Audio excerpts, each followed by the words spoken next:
मैंने आपसे आज सुबह सुबह एक वायदा किया था।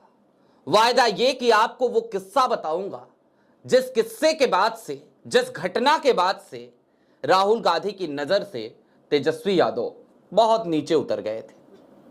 आज उस किस्से को आप तक पहुंचाना जरा ज्यादा जरूरी है, लेकिन उस किस्से को पहुंचाऊं उससे पहले आपको एक बात और समझनी चाहिए। एक तरफ देश के नेता प्रतिपक्ष यानी कि राहुल गांधी हैं, कांग्रेस के सांसद हैं और नेहरू की विरासत से आते हैं, जिनके नाना परनाना प्रधानमंत्री रहे देश के पहले, जिनकी दादी प्रधानमंत्री रही, जिनके पिता प्रधानमंत्री रहे। दूसरी तरफ तेजस्वी यादव हैं, जिनके पिता मुख्यमंत्री रहे, जिनकी मां मुख्यमंत्री रही, जो खुद उप मुख्यमंत्री रहे। अब राहुल गांधी को यूं तो हर कोई कह देता है युवराज, लेकिन असल युवराज कौन है, कौन खुद को आज भी युवराज समझता है, आज उस किस्से से आपको समझ में आएगा। और इस किस्से में आपको अहंकार भी दिखेगा, इस किस्से में आपको अनुशासनहीनता भी दिखेगी।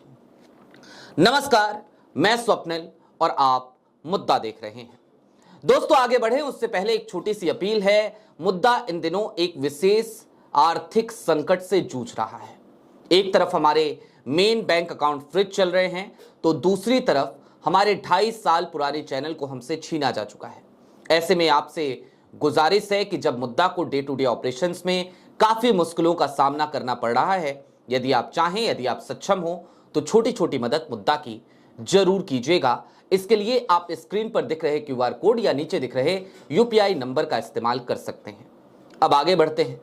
सबसे पहले आप सभी को दीपावली की, दीपों के पर्व दीपावली की, दीपोत्सव की ढेर सारी शुभकामनाएं। दोस्तों, यह किस्सा वोट अधिकार यात्रा के दरमियान का है। राहुल गांधी को यदि आपने फॉलो किया हो, देखा हो बीते कुछ दिनों में, बीते कुछ वर्षों में, तो राहुल गांधी के बारे में एक चीज अब सबकी जबान पर रहती है कि राहुल गांधी एक अनुशासन के साथ अपना जीवन जीते हैं। राहुल गांधी ने भारत जोड़ो यात्रा करी, भारत जोड़ो न्याय यात्रा करी, वोट अधिकार यात्रा करी। हर यात्रा में राहुल गांधी समय पर उपस्थित रहते, समय पर राहुल गांधी पहुंच जाते। राहुल गांधी भारत जोड़ो यात्रा के दौरान तेज कदमों से चलते हुए नजर आते और लोगों को उन्हें फॉलो करने के लिए लगभग उनके पीछे दौड़ना पड़ता। वो राहुल गांधी है। अब वोट अधिकार यात्रा के दौरान तेजस्वी यादव को भी इस यात्रा में चूंकि शामिल होना पड़ा।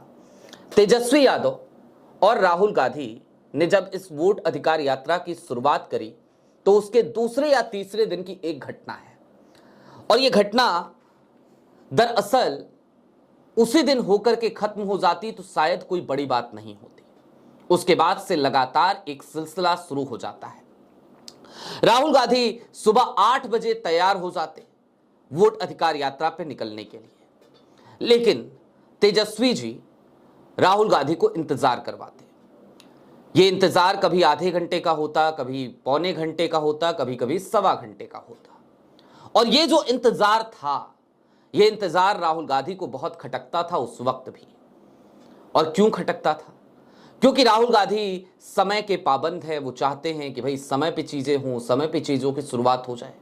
राहुल गांधी अपने जीवन में अपने सुबह की शुरुआत समय से कर लेते हैं, फिर तेजस्वी क्यों नहीं?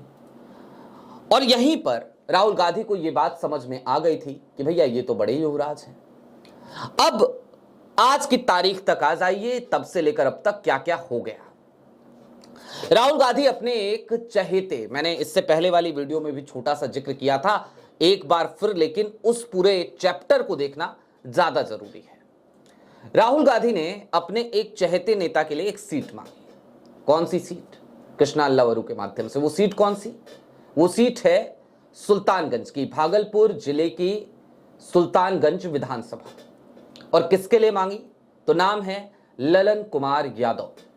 एक पढ़ा लिखा व्यक्ति, समझदार व्यक्ति, एक ऐसा व्यक्ति जिसको कांग्रेस ने खोजा टैलेंट हंट प्रोग्राम के जरिए, जो राहुल गांधी के करीबियों में से एक है। राहुल गांधी कह सकते हैं कि राहुल गांधी का हाथ जिसके सर पर है, ऐसे व्यक्ति के लिए एक सीट क्या तेजस्वी कुर्बान नहीं कर सकते थे? और कुर्बान करने की जरूरत भी क्या थी? 2020 के चुनाव में इसी सीट से ललन कुमार यादव कांग्रेस के प्रत्याशी थे। 61,000 मत वो लेकर आए थे। 32 दशमलव कुछ का उनका वोट प्रतिशत रहा था। यानी कि ललन कुमार इस सीट से पहले भी चुनाव लड़ चुके हैं। पिछला चुनाव इसी सीट से लड़ रहे हैं। इस बार भी कांग्रेस ने उनको सिंबल दे दिया, लेकिन आज की तारीख में 143 प्रत्याशियों की जब सूची आई तो उस सूची में 2 सीटें खास तौर पर कांग्रेस के तमाम नेताओं को खटक गई। और ये 2 सीटें थी, एक कहलगांव की और दूसरी सुल्तानगंज की। कहलगांव की सीट कांग्रेस की परंपरागत सीट और सुल्तानगंज की सीट। हालांकि बीते कुछ दिनों में खबरें यह भी चली कि कुटुंबा से एक और प्रत्याशी को आरजेडी उतारेगी, लेकिन कुटुंबा से वो प्रत्याशी नहीं उतरे। कम से कम गनीमत रही कि आज की तारीख में तेजस्वी ने कुटुंबा की सीट पर तो बख्श दिया कांग्रेस को। कुटुंबा किसकी सीट है? कांग्रेस के प्रदेश अध्यक्ष यानी कि राजेश राम की सीट। आज की तारीख में 5 ऐसी सीटें हैं जहां पर आरजेडी ने कांग्रेस का सिंबल बांटे जाने के बाद भी अपने प्रत्याशी दे डाले हैं। अब आरजेडी को लगता है कि चूंकि ये बिहार है और बिहार में लालू प्रसाद यादव मुख्यमंत्री रहे हैं, राबड़ी देवी मुख्यमंत्री रही हैं, तेजस्वी डिप्टी सीएम रहे हैं, तो वो बड़े भाई की भूमिका में हैं। लेकिन क्या बड़े भाई की भूमिका में होने का मतलब यह हो जाता है कि आप बाकी सबका स्टेक भी अपने नाम पर कर लें? एक घर में यदि 3 भाई हों और बड़ा भाई ये कहे कि पैतृक संपत्ति का बंटवारा ठीक उसी तरीके से होगा जैसे मैं चाहूंगा, और फिर वो ये करे कि अपने हिसाब से सबसे अच्छी चीजें, मूल्यवान जमीनें, मूल्यवान संपत्तियां वो अपने पास रखने पर उतारू हो जाए और बाकी लोगों से कहे कि जो बचा खुचा है ना, अब ये तुम्हारा है, तुम इसमें जी लो, जीवन यापन कर लो, तो क्या ये बात न्याय संगत होगी? जवाब है नहीं। लेकिन तेजस्वी बिहार में यही चाह रहे थे।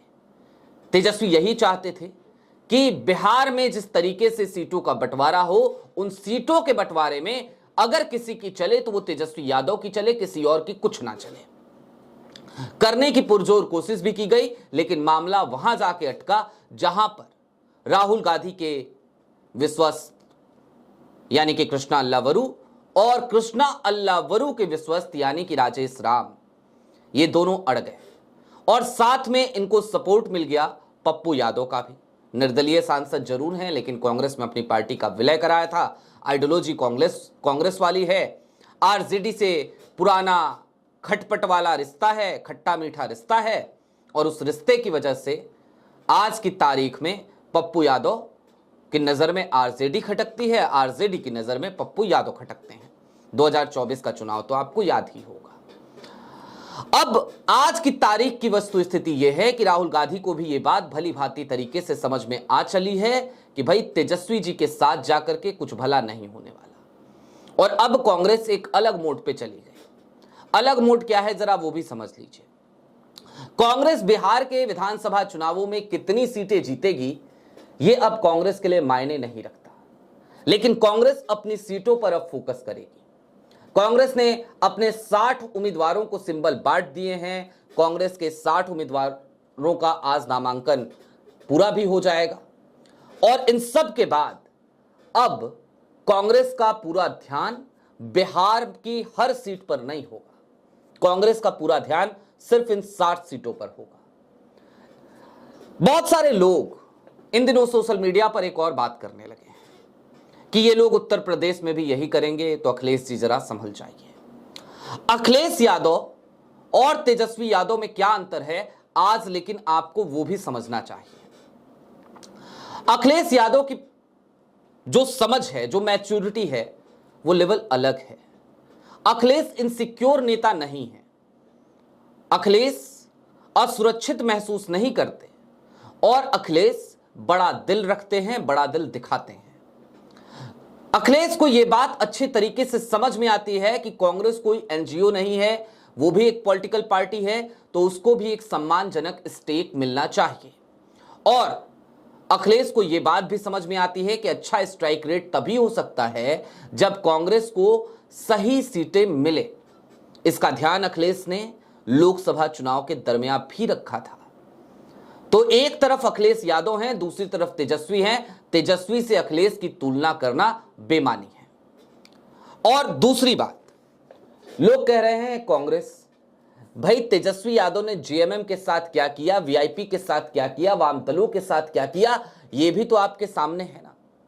तो सिर्फ कांग्रेस अकेली गुनहगार नहीं है, ताली एक हाथ से नहीं बजती।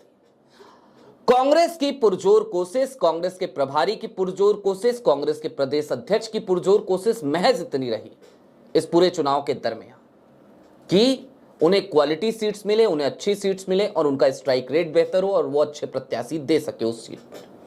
कांग्रेस ने यही किया और अब कांग्रेस तेजस्वी यादव को एक बड़ा झटका, जो मैं अब आपको बता रहा हूं, वो देने जा रही है। और बड़ा झटका यही है कि कांग्रेस का फोकस अब पूरा बिहार नहीं है। कांग्रेस का फोकस अब 243 सीट नहीं है, ना, बिल्कुल नहीं है। कांग्रेस अब सिर्फ और सिर्फ 60 सीटों पर फोकस करेगी। और ये जो 2 सीट है ना, कहलगांव की सीट और सुल्तानगंज की सीट, ये सबसे बड़ा सरदर्द बन गई है आज तेजस्वी यादव के लिए। और इस सबके पीछे जिम्मेदार अगर कुछ है तो वो तेजस्वी यादव का अड़ियल रवैया है। वो अड़ियल रवैया जिसकी वजह से मुख्यमंत्री की कुर्सी, जो उन्हें थाली में सजकर मिल सकती थी 20 साल की एंटी इनकम्बेंसी के बाद, एनडीए में पड़ रही तमाम दरारों, तमाम फूटों के बाद, आज की तारीख में वो कुर्सी तेजस्वी यादव से कोसों दूर चली गई है।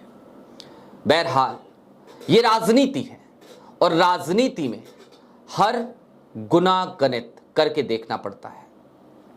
बिहार की राजनीति हर गुजरते दिन के साथ दिलचस्प हो रही है और सबसे ज्यादा दिलचस्प अगर कुछ है तो वो ये कि तेजस्वी यादव अभी भी नहीं समझ पा रहे हैं कि वो क्या कर रहे हैं, क्यों कर रहे हैं, और अगर कर रहे हैं तो किसके इशारे पे कर रहे हैं। ये भी एक बड़ा सवाल है कि आपके पास इस सवाल का जवाब है।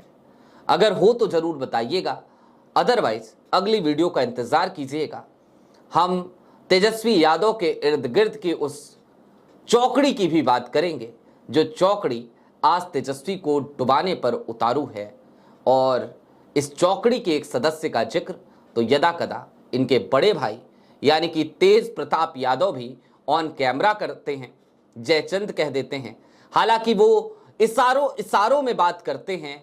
तेजस्वी उसके बावजूद अगर नहीं संभल पा रहे हैं तो अब भगवान ही मालिक है, राम ही मालिक है। राम ही तेजस्वी को सद्बुद्धि दे, राम ही समझाए कि भैया इतने अहंकार के साथ राजनीति नहीं होती, और राजनीति यदि करनी है तो आपको कम से कम म्यूचुअल अंडरस्टैंडिंग दिखानी पड़ेगी अपने सहयोगियों के साथ। आपकी क्या राय है इन युवराज पर? वही युवराज जो राहुल गांधी को इंतजार कराते थे, हमें जरूर बताइएगा। अभी के लिए दीजिए इजाजत, चलते चलते फिर वही अपील, चैनल पे नए हो सब्सक्राइब करते हुए जरूर जाइएगा। सक्षम हो तो छोटी छोटी मदद मुद्दा की जरूर कीजिएगा। बहुत शुक्रिया।